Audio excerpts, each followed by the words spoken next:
There's a report out today from a committee out of D.C. that only on student loans, the decisions the federal government made has cost us $800 billion.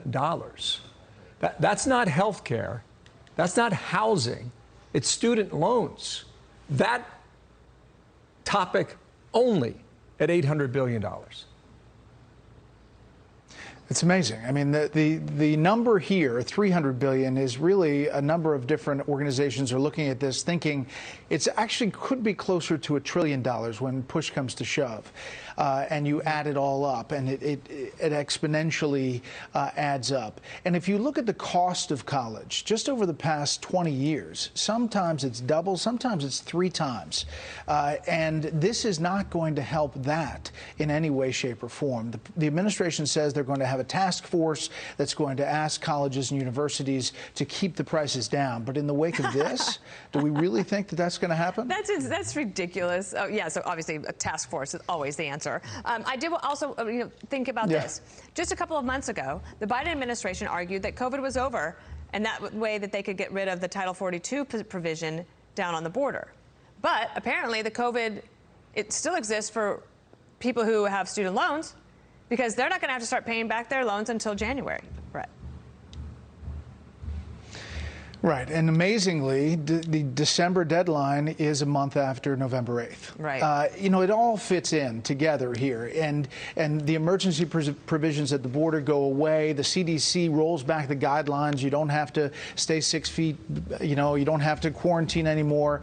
It's pretty remarkable that this is the emergency provision that the Department of Education is using. I think the Office of Legal Counsel is going to see some challenges. Yeah. I don't know who's going to have standing to challenge it, but I think that there will be legal challenges to this. We'll watch that. Another story as it relates to it, the House Judiciary Committee put out a statement on this.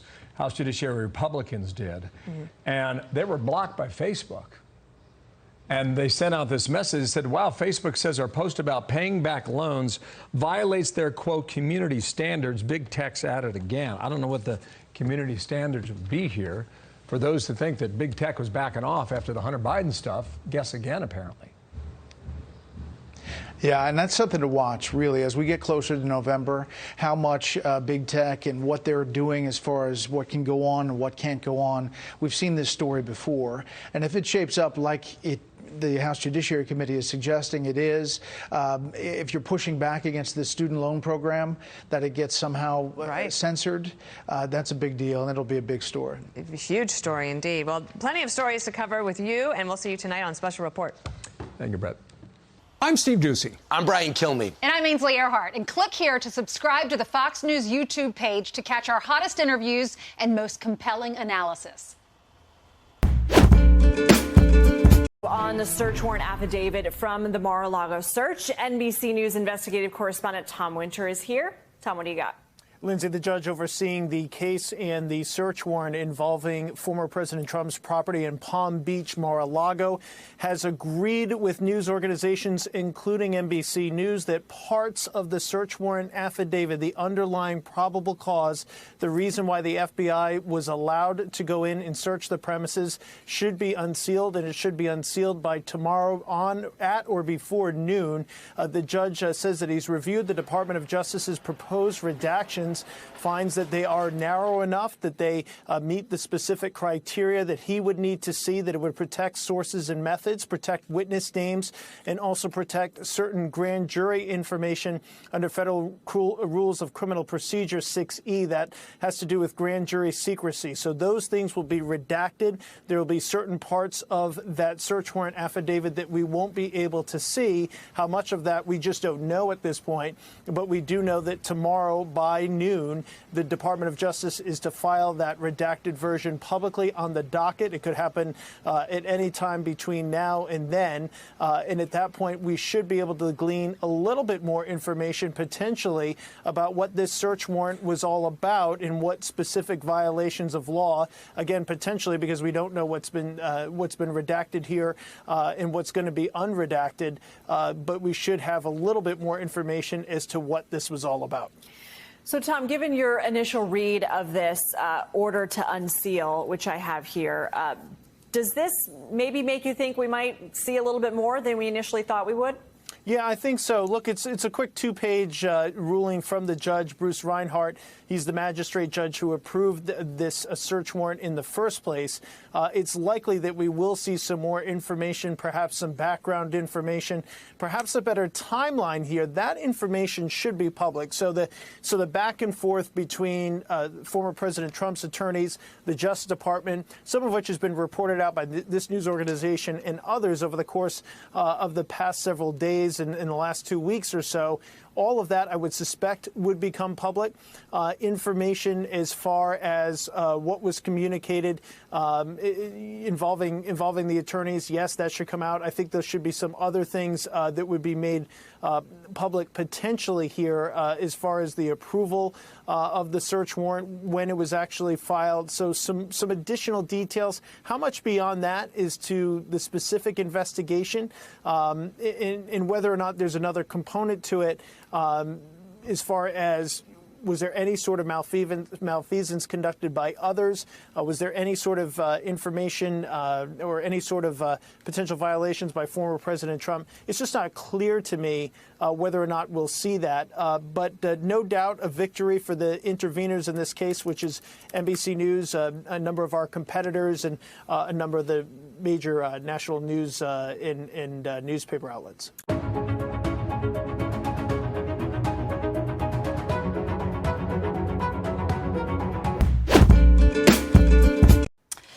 Now, the former Pakistan Prime Minister Imran Khan has appeared in court in Islamabad on terrorism charges that could threaten his future political career. The cricketer turned politician was charged after he condemned police and judicial officials for the detention and alleged torture of his political aide. Our Pakistan correspondent Hamza Falani sent this update from outside the court. Mr. Imran Khan may not be a stranger to controversy, but these current charges are the most serious yet. He's facing terrorism charges, and if they stand and he is found guilty, they pose a serious threat to his political career.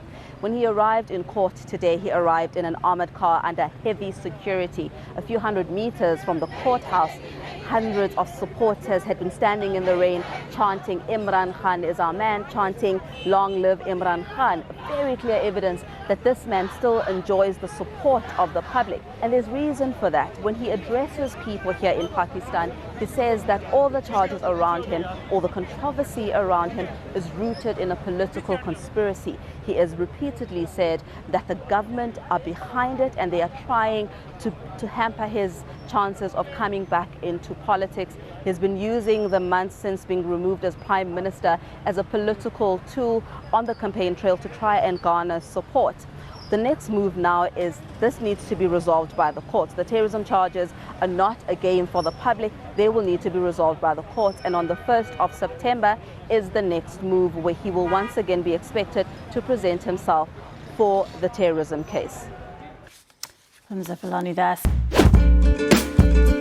Now to the latest on the investigation into former President Trump's alleged mishandling of top-secret classified documents. We've now reached that noon deadline. We're past it, in fact, and the Department of Justice appears to have submitted its proposed redactions to the affidavit used to obtain the search warrant at Mar-a-Lago. We say appears because what the DOJ has filed remains sealed, and a federal judge giving Trump's lawyers until tomorrow to respond to key questions about his lawsuit challenging the search. Trump also seeking the appointment of a special master to review documents seized during the search. This is the Washington Post reports that the National Archives was concerned about how then President Trump was even handling classified documents before he left office, after they found that he had dozens of boxes of official records in the White House residence in the final days of his term. Email exchanges with top archives officials showed that White House counsel Pat Cipollone agreed that the documents should be returned. Joining me now, NBC News Justice and Intelligence correspondent Ken Delanian, Washington Post political investigations reporter Josh Dawsey, and former U.S. Attorney and law professor Barbara McQuaid. So, Ken, what do we know about the Justice Department's redactions to the affidavit? I'm guessing nothing, since the filing was sealed. And when and how much would we ever expect to see of it? Well, we know two things now, Andrea. We don't have to say appears anymore because the chief spokesman for the Justice Department just sent out a statement acknowledging that this filing that we're seeing in the docket is, in fact, the sealed proposed redactions to the affidavit. And he says the DOJ respectfully declines further comment as the court considers the matter. And then secondly, we know that prosecutors apparently are procrastinators like the rest of us, because they took every minute of the time they had up until the deadline to file this thing. And of course, now we wait and see what the judge does. And there are a couple of possibilities here. The judge could agree with whatever set of redactions the Justice Department has proposed and put out this document even as soon as today. Or he could decide that it's so heavily redacted that it doesn't make sense to put it out, which is something he alluded to in his written opinion. And then the third possibility is if the judge disagrees with the proposed redactions and wants to pare some of them back, he said that he would give the Justice Department a chance to appeal that, and that would all happen under seal. So we wouldn't see anything except maybe a notation that that was happening, and then it could be weeks or months as the appeals play out, Andrea.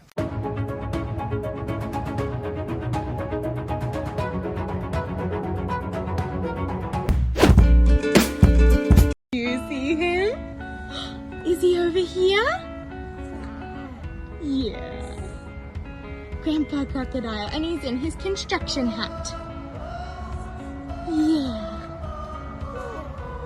Yeah. You love Grandpa Crocodile? Yeah. Love. Love. Good girl. Love for Grandpa Crocodile. Where is he? There he is.